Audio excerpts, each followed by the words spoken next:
Welcome to the power of your words. And today we're talking about how those words that you use shape and affect you.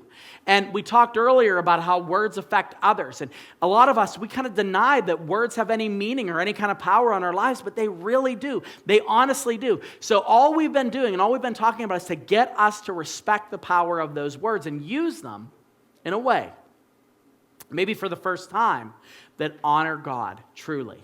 And today, I want to give you something that should blow your mind. You ready? Words shape your outlook. No question about it. Words shape your entire outlook. The way you talk about a thing, the way you talk about yourself, the way you talk about your church, it shapes the view that you have of a thing. Let me give you an example. And I'm going to just be honest. I know I don't like talking about this, but I have to, okay?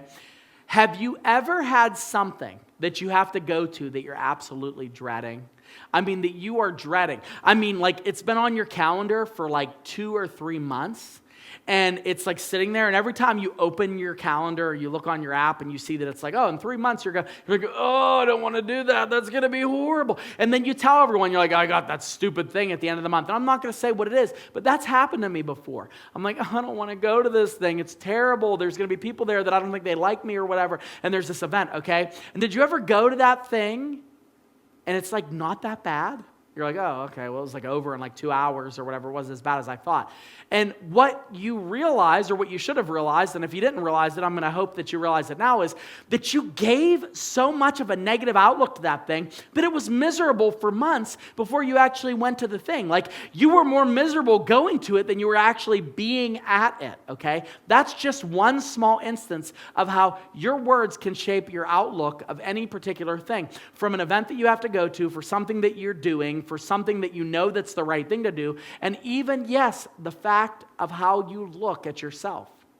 Look with me in Proverbs chapter 18, verse 20. It says, from the fruit of a man's mouth, his stomach is satisfied. He's talking about the words.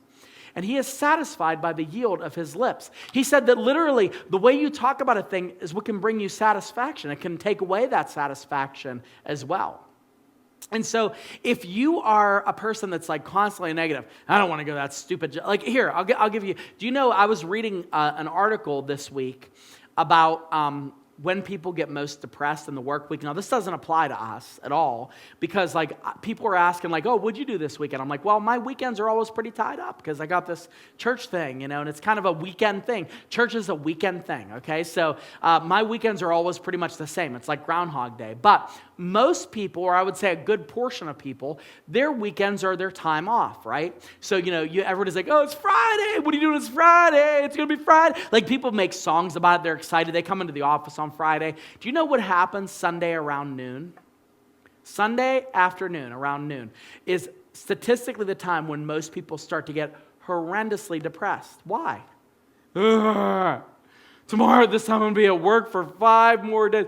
And they talk about it that way, right? Like they send a text, I don't know if I'm going to survive. Tomorrow's Monday. Or like the long weekend. Heaven forbid you get a long weekend, like Memorial Day weekend. Yikes. I got to go back to work Tuesday. That's how they think.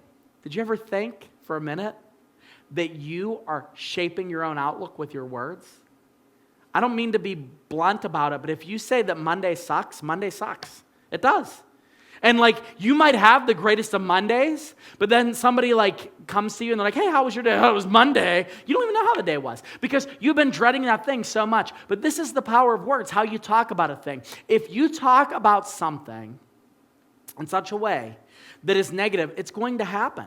Okay? If you talk about your, like everything, okay? Let's just look at it from a standpoint, okay?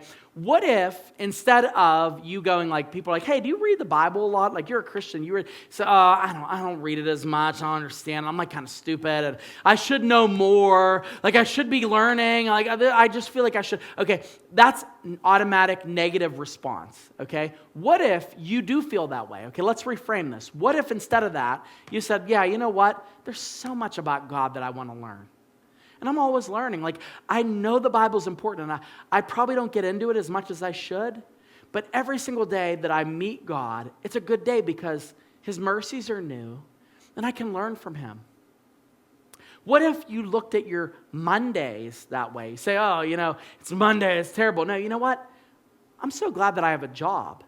And I do love my time off, but you know what? I have a job, and it's steady, and it's mine. And Monday's just like any day. What if you were to turn that on its head? What if you were to change the way you spoke about a thing? What if the outlook changed? What if you spoke faith into a situation? Oh, man, I don't want to deal with that person. It's terrible. What if you go, you know what? I have an opportunity right now to be a positive person in a negative person's life. I have an opportunity right now to be a different version of the person that I was in a situation to show that God is working on me. What if you did that? That would be amazing. That would be life-changing. And that's all possible once you start to recognize the power of your words.